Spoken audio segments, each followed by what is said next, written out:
आप जब भी ईडी के बारे में पढ़ते होंगे, सुनते होंगे, देखते होंगे तो एक ही बात जहन में आती होगी कि किसी न किसी विपक्ष के नेता पर कार्रवाई ईडी ने की है। मोदी सरकार के किसी विरोध की आवाज़ जो है उसको दबाने के प्रयास हो रहा है। ये हालत बीजेपी ने केंद्रीय जांच एजेंसीज की आज कर रखी है कि जनता के सामने जब भी उनका जिक्र आए तो दिमाग में यही कुछ आता है। लेकिन अभी ईडी को एक बड़ा झटका सुप्रीम कोर्ट से पड़ा है। सुप्रीम कोर्ट ने एक जो फैसला है वो ईडी के खिलाफ सुनाया है और कांग्रेस पार्टी की उसमें जीत हुई है। आप सोच रहे होंगे ऐसा क्या हुआ है, ऐसा क्या हो गया है जिसमें ईडी को झटका पड़ा। ईडी को झटका पड़ना मतलब सीधे मोदी सरकार को झटका पड़ना। ऐसा क्या फैसला आया है जो ईडी के खिलाफ है, और यूँ कह लीजिए कि ऐसा क्या हुआ है कि ईडी सुप्रीम कोर्ट में हार गया है और कांग्रेस पार्टी जीत गई है। मामला डीके शिव कुमार जी से जुड़ा हुआ है कि डीके शिव कुमार जी जो कर्नाटक के उप मुख्यमंत्री हैं, कांग्रेस के दिग्गज नेता हैं, उनके केस में सुप्रीम कोर्ट ने उनके पक्ष में फैसला सुनाते हुए ईडी के खिलाफ फैसला दिया है। जो ईडी ने केस दर्ज किया हुआ था डीके शिव कुमार साहब को लेकर, उसको रद्द कर दिया है, खारिज कर दिया है। किसने? सुप्रीम कोर्ट ने। इससे आपको एक चीज़ ये भी समझ में आई होगी कैसे द्वेषपूर्ण कार्रवाइयाँ बीजेपी की सरकार में, मोदी सरकार में ईडी, सीबीआई, आईटी इनके माध्यम से कराई जाती हैं। क्योंकि आज तक अगर आप बात करेंगे ईडी की, तो ईडी ने जितने केसेस किए हैं, जितने केसेस दर्ज किए हैं, जितने विपक्ष के नेताओं पर कार्रवाई की है, जितने भी नेताओं पर कार्रवाई की है, उसमें कोई भी आपको बीजेपी का नेता मुश्किल या नामुमकिन है कि मिलेगा।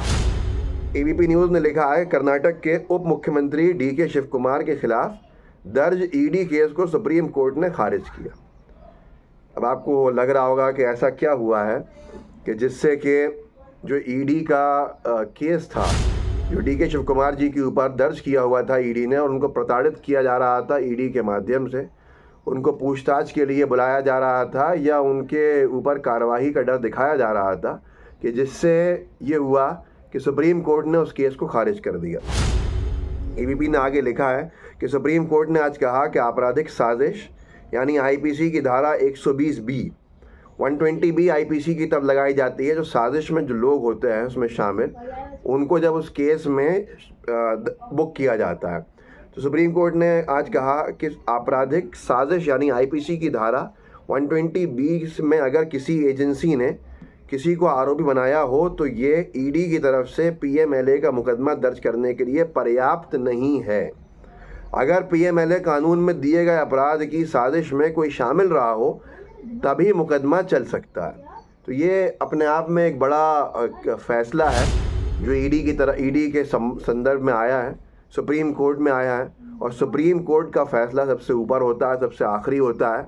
और सुप्रीम कोर्ट ने अगर ये कहा कि डीके शिव कुमार जी के ऊपर जो केसेस ईडी ने दर्ज किए थे उनको खारिज किया जाता है, तो साफ तौर के ऊपर फिर ये सवाल उठता है कि ईडी ने जो केसेस दर्ज किए थे वो गलत थे।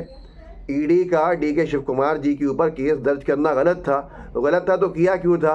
अब आपके उत्तर साफ मिलता है कि जो भी बीजेपी के लिए मुश्किल खड़ी करे, जो भी भारतीय जनता पार्टी का रास्ता मुश्किल करे, जो भारतीय जनता पार्टी का विरोध में खड़ा हो, जो भारतीय जनता पार्टी से नज़रों में नज़रें डाल के बात करे और उनको रोकने में मजबूर करे या चुनाव हराए, तो ऐसों के खिलाफ क्या ईडी से कार्रवाई कराई जाती है? ये बहुत बड़ा सवाल है जिसका जवाब सुप्रीम कोर्ट के फैसले में छुपा है, आप जान सकते हैं। और ये पहली बार नहीं है कि ईडी के ऊपर सुप्रीम कोर्ट ने कोई कार्रवाई की हो या ईडी पर कोई सवाल खड़ा किया हो।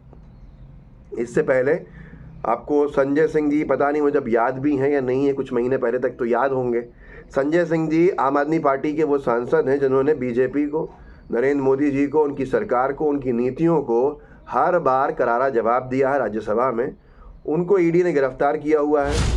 टाइम्स ऑफ इंडिया में छपा था अक्टूबर 4, 2023 को, जब संजय सिंह जी के घरों पर रेड पड़ी थी ईडी की, कि non cooperation to ED summons doesn't make one liable to be arrested, said Supreme Court. Supreme Court ने ये कहा था कि अगर कोई कोऑपरेट नहीं कर रहा है ईडी के नोटिसेस में, तो ये नहीं मतलब इसका हो जाता है कि ईडी को कि उसको गिरफ्तार करने का अधिकार मिल जाए या उसकी गिरफ्तारी का अधिकार हो जाए।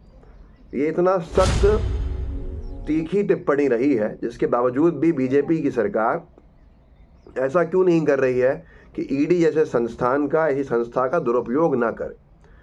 तो ये अपने आप में एक बड़ा सवाल है कि आखिर किसके इशारे पे, आखिर क्यों ये सब किया जा रहा है। और इससे पहले ईडी को लेकर जो फटकार लगाई थी किसके ऊपर, केंद्रीय सरकार पे सुप्रीम कोर्ट ने, वो आज तक न ऐसे छापी थे। अब नागालैंड में महिला आरक्षण के मामले पर नागालैंड के महिला आरक्षण से जुड़े मामले में सुनवाई चल रही थी सुप्रीम कोर्ट में। तो ये सवाल उठा था सुप्रीम कोर्ट की तरफ से कि आप अपनी पार्टी की राज्य सरकारों के खिलाफ एक्शन क्यों नहीं लेते। पूर्वोत्तर राज्य के मामले पर सुनवाई के दौरान सुप्रीम कोर्ट ने केंद्र को फटकारा। आप सोचिए इससे बड़ा किसी पार्टी के लिए, किसी सरकार के लिए अपमान क्या होगा या नसीहत क्या होगी कि उसको ये कहा जाए कि आप अपनी पार्टी की सरकार, राज्य सरकारों के खिलाफ एक्शन क्यों नहीं लेते हैं। जिसको हिंदुस्तान ने इस तरह से छापा था कि दूसरों के खिलाफ अति कर देते हो, अपनी सरकार से कुछ नहीं कहते। सुप्रीम कोर्ट की केंद्र सरकार को फटकार। इसके बावजूद भी अगर ईडी का, सीबीआई का, आईटी का दुरुपयोग हो रहा है तो फिर आप सोच सकते हैं कि बीजेपी के पास शायद कुछ और बचा नहीं है विरोधी पक्ष का सामना करने के लिए, कि जो भी आवाज़ आपके खिलाफ मुकर करे आप उसके ऊपर ईडी, सीबीआई, आईटी लगा दो। ये बड़ा सवाल है कि इससे साख बन रही है या साख कमज़ोर हो रही है। अगर साख बन रही है तो फिर सुप्रीम कोर्ट ने क्यों रद्द किए केसेस, सुप्रीम कोर्ट ने क्यों फटकार लगाई।